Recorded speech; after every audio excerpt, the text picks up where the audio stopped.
Children, particularly young children, want and need a lot of structure in their days. Knowing that certain things happen at certain times and in certain ways offers a sense of security and order to their world.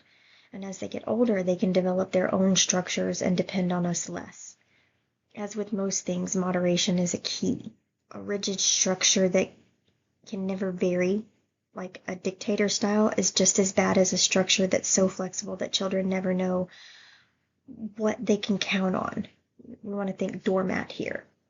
Active parents understand the benefit of a routine and order, but are also able to be flexible when the circumstances call for it. One of the best structures you can develop for your children is a bedtime routine. Many parents experience conflict at bedtime, but it doesn't have to be that way. Bedtime can be one of the happiest times of the day for both you and your children if you make it fun and involving and keep 3 tips in mind. 1, make it a win-win for both of you. You can help make the bedtime routine more acceptable to your children if you look for ways to involve them in it and build in some parts that make it fun. This makes going to bed more desirable for kids, and it's going to cut down on conflict for the parents. The second is to let the routine provide the discipline. Of course, some kids are still going to resist parts of the routine, but this is where the fun parts can help provide the discipline. Remind the child that all parts of the routine have to be done in order or it's right to bed. So, for example, if you're not willing to take a bath tonight, then you can go right to bed. Of course, we're going to miss out on our story and the other stuff, but it's your choice. In lesson 3, we're going to talk about this and other discipline methods that can help influence your child's behavior. And then the third part is to encourage. Look for the opportunities to point out what your child is doing well, what you appreciate, and to otherwise build on strengths. This is both motivating and it's going to help build cooperative behavior.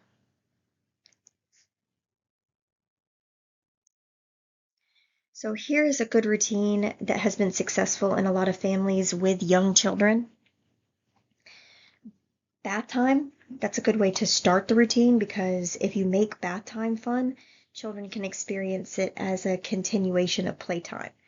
So add some bathtub toys for a little play and have fun yourself. We could say, here's the world famous diver getting ready to do a triple somersault into a tub of wet children.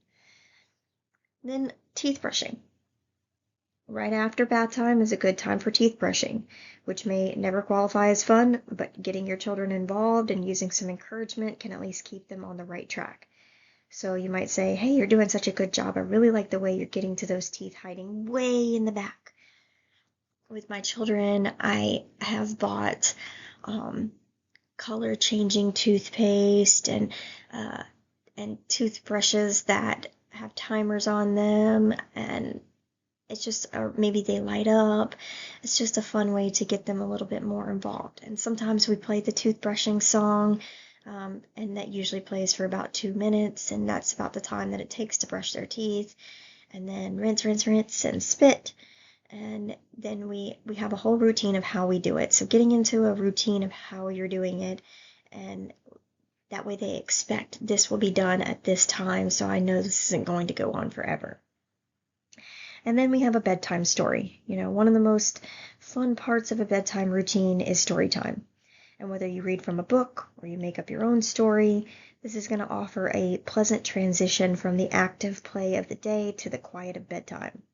One way to encourage a child who is reluctant to read is to begin a longer book, reading 1 chapter each night. And that gives the child something to look forward to each evening. And with older children, you might substitute some quiet talk about the events of the day instead of a story. And whatever you do during this talk and hug time, it's an opportunity for winding down and relaxing. And then you may have some special rituals that you do. And then it's time for lights out and your own special rituals. This might include a prayer if you like, and then other regular words or actions like a back rub, maybe reading some poetry, or something that you make up.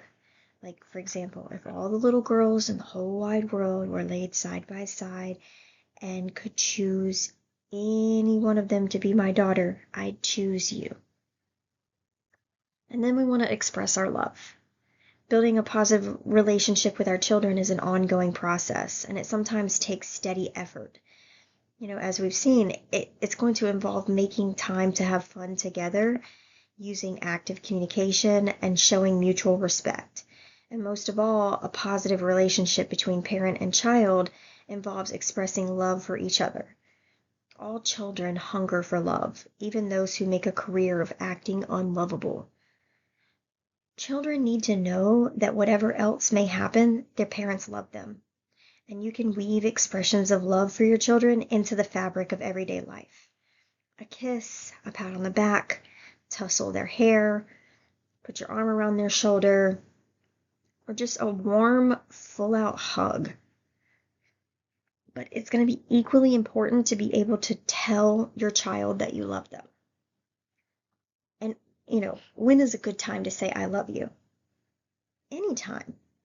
Parents can just say, I love you, and the child will be surprised at the timing, but pleased with the message. Parents can say, I love you at a time of calmness or tenderness, such as bedtime, and the child can bask in the warmth of the sentiment. And these 3 words may come awkwardly for some parents, but the important thing is how beautiful that they sound to the children. Touch is your child's first language. From being cradled, warm, safe, 9 months inside of a womb, to being laid newborn on the mother's breast, children are hardwired to respond positively to loving touch and to recoil from dangerous touch. When children get enough hugs and other positive touches, they're more likely to thrive. Without them, they may not even survive. So the importance of hugs and positive touch is now supported by science. A warm, nurturing hug is going to send a signal to a child's brain, resulting in the release of a chemical called oxytocin, which not only helps to bond the child with the hugger, but also can help heal the feelings of isolation or loneliness or even anger. So think about the phrase, do you need a hug? And all that it communicates. We intuitively know that a well-meaning, compassionate hug can make us feel better. Holding a hug for 20 seconds or more can boost your serotonin levels, and that's going to increase the feelings of well-being and happiness. It's no wonder that children who receive a lot of hugs are more likely to have high self-esteem, greater empathy for other people, and even a stronger immune system.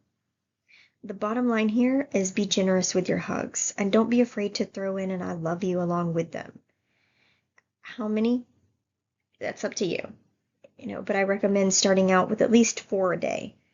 A hug in the morning, another upon returning home from school or work, again at bedtime. Those are 3 that can become easy habits. Then add 1 more that suits you. Add as many as you like. It feels right to you and your child. And while you're at it, make sure that you hug your spouse or significant other and your good friends as well. After all, you could use a hug too.